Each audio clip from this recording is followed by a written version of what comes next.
Subscribe to our YouTube channel and press the bell icon to get the latest updates.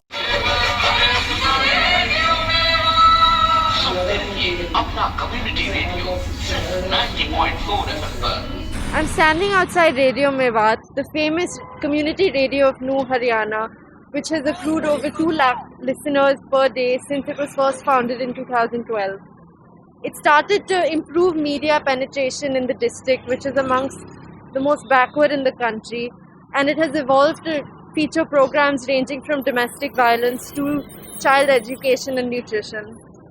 But it was during the coronavirus pandemic that Radio Mewat's role truly came to the fore, and it helped the district administration and the government of Haryana help disseminate information regarding the spread of COVID-19 as well as bust myths regarding the spread of the virus.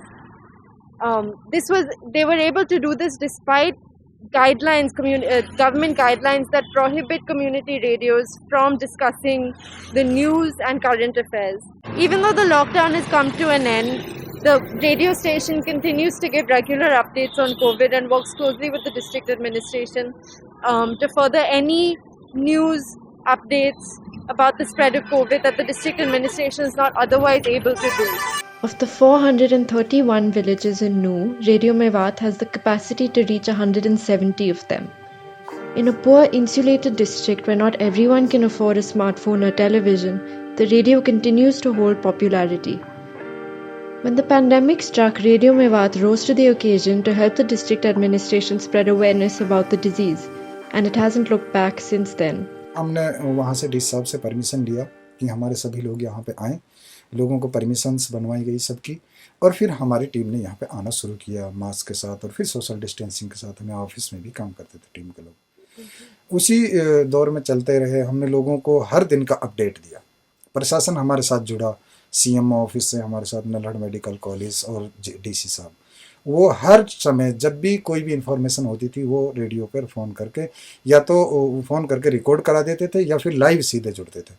चाहे उसमें हम mask सावधानी बरतने की बात करें, lockdown के पालनों की बात करें, लोगों को कैसे उससे बच सकते हैं उसकी बात करें। रेडियो मेवात पर ज्ञान का बात प्रोग्राम चलता है 4:30 बजे, उसको सुनता हूँ। और एक हिंसा को नो प्रोग्राम है, उनको भी सुनता हूँ मैं।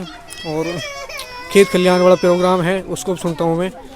जो रेडियो में बात पर दिन भर में जो कार्यक्रम चलते हैं उनमें सारे में सुनता हूँ। सुनते ज्ञान बढ़ता थोड़ा, कि स्कूल जो लॉकडाउन की स्थिति थी उसके चलते स्कूल तो बंद थे, उसके चलते थोड़ा सा जो प्रोग्राम चलते थे हमारे रेडियो में बात पर, उसको सुनने में हमारा जो थोड़ी पढ़ाई थी, मेरी खुद की 12वीं चल रही है, उसमें थोड़ा सा प्रोग्राम में इजाफा हो जाएगी कि लॉकडाउन की स्थिति में स्कूल नहीं खुल पा रहे थे, इसलिए मैं उनको प्रोग्राम सुनता था। और हिंसा वाली प्रोग्राम में आप क्यों सुनते हो उसको? हिंसा को इसलिए सुनता हूँ कि इनमें जो प्रोग्राम में जो हिंसा के प्रोग्राम होते हैं, हमारे फरीन मैम है वो चलाती हैं। 11:30 के करीब चलता है वो प्रोग्राम। उसमें हिंसा ऐसे होता है कि जो दहेज होता है, दहेज के ऊपर मारपीट होती है, उस थोड़ा इंटरेस्ट हो जाए, क्योंकि ऐसा ना किसी के साथ किया जाए। महिलाओं को हर दिन हिंसा का सामना करना पड़ रहा है। Among the most popular shows on the radio is Hinsa Ko No, a program about domestic abuse where women share their experiences and learn about their rights. जैसे कि हमने ये डोमेस्टिक वायलेंस का प्रोग्राम जो मैं करती हूँ, इसके बारे में हम फील्ड में गए, फील्ड में हमने महिलाओं से बातचीत की। हमने वहाँ पे देखा कि हर दूसरे घर में महिला के साथ हिंसा हो रही है, महिला हिंसा की शिकार है, लेकिन उसके खिलाफ आवाज़ नहीं उठा पा रही है। तो फिर हमने सोचा कि इस पर हमें एक कार्यक्रम बनाना चाहिए ताकि महिलाएं कार्यक्रम सुने और वह जाने कि हिंसा क्या है और इस हिंसा को हम किस तरीके से रोक सकते हैं। तो उस पर हमने फिर कार्यक्रम बनाना शुरू किया। उसके बीच में हमें बहुत सारी दिक्कत और परेशानियों का सामना करना पड़ा। शुरू में जो महिलाएं हैं वो खुल के हमसे भी बात नहीं कर पाती थी, वो ये जानती नहीं थी कि हिंसा क्या होती है। हिंसा को वो यहीं तक सीमित रखती है कि घर में अगर पति ने महिला पे हाथ उठा दिया या गाली गलौज कर दी तो पति का हक है, उसका अधिकार है कि वो हमें 2 गाली दे सकता है, 2 थप्पड़ मार सकता है। वो ये नहीं समझती कि गाली देना या थप्पड़ मारना ये एक हिंसा में आता है। इतनी महिला जागरूक हो रही हैं इस कार्यक्रम को सुन के। अगर उनके साथ कोई हिंसा हो रही है या कोई देख रही हैं तो वो हमें फ़ोन कर देती हैं। हम अपने ऑफिस का नंबर है जो वो भी बताते हैं और उन्हें लिखवा कर भी आते हैं नंबर, कि वो अनपढ़ महिला हैं तो देख देख के बच्चों से मिलवा भी लेती हैं, फ़ोन भी कर लेती हैं और कुछ अपने माँ बाप को लेके हमारे पास भी आती हैं। तो टोटल अभी तक हमारे पास 1 से 30 महिलाओं की केस हमारे पास हैं और उनका डॉक्यूमेंटेशन हमने कर रखा है।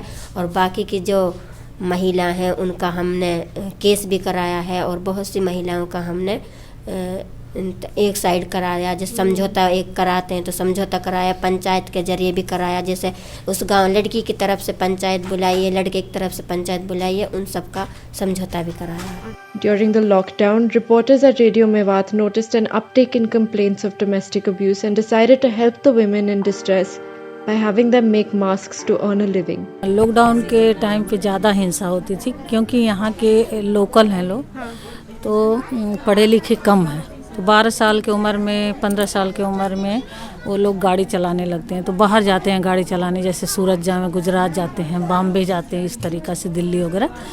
तो उस समय जब कोरोना का टाइम था तो इनके पति घर पे रहते थे। जब घर पे रहते थे तो इनके साथ ज़्यादा हिंसा होती थी।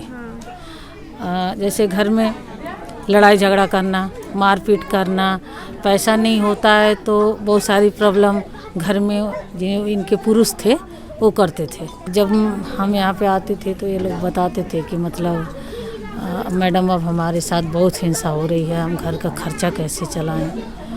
फिर उस समय हमारी जो मैडम है अर्चना मैडम, उन्होंने 55,000 मास्क बनवाई थी। इनको लिया कि हमने कपड़ा दिए, मास्क बनाई इन्होंने और उससे कुछ अपना पैसा कमाई, घर का खर्चा चलाई। उस वक्त हम ज़्यादा नहीं, वहाँ तो जाते नहीं थे रेडियो मेवात में, तो जैसे मीटिंग करनी रहती थी तो हम 4-5 बीरवानी ऐसे मीटिंग करते थे दूर दूर बैठ के। अच्छा, ऐसे। और एक ही रेडियो है आप सब हाँ लोगों जी, के बीच एक ही में? रेडियो है। तो आप फिर कैसे शेयर करते थे, क्या करते थे आप लोग? अब यही तो बता रही हूँ, जैसे 4-5 आज बुला ली मैंने तो फिर ये इनके हो गया, फिर 4-5 एक दिन और बुला ली, ऐसे करते थे। फिर हमने मास्क बनाए बैठ के और साफ़ सफाई के बारे में बताया था, और तो कुछ ऐसे नहीं, बाहर भीतर तो जाने की कोई वो नहीं थी, अंदर ही अंदर अपने जो भी कुछ था और अपने जो काम करा था उसके पैसे वैसे मिल जावे तो उसका खर्चा चल गया हमारा। तो मास्क से आपको कमाई मिली थी? हाँ जी। In a district where literacy is just 54.08% and poverty is near ubiquitous, the radio is able to do what the district administration cannot and can reach areas where there is a lack of government infrastructure. Apart from COVID and domestic abuse, lakhs of listeners can tune in to listen to shows about agriculture and farming, tips for learning math, interviews with local talents and retired officials, as well as schemes that they are entitled to. Presenters at the FM station are neither strictly journalists nor strictly social workers, but occupy a space in between which brings together the community and district administration to work on progress and development. Radio Mewat just completed 10 years on air, and if its popularity is anything to go by, it'll stay on air for several more. For The Print, this is Simran Sirur with Manisha Mondal. For more stories like this, subscribe to us on social media.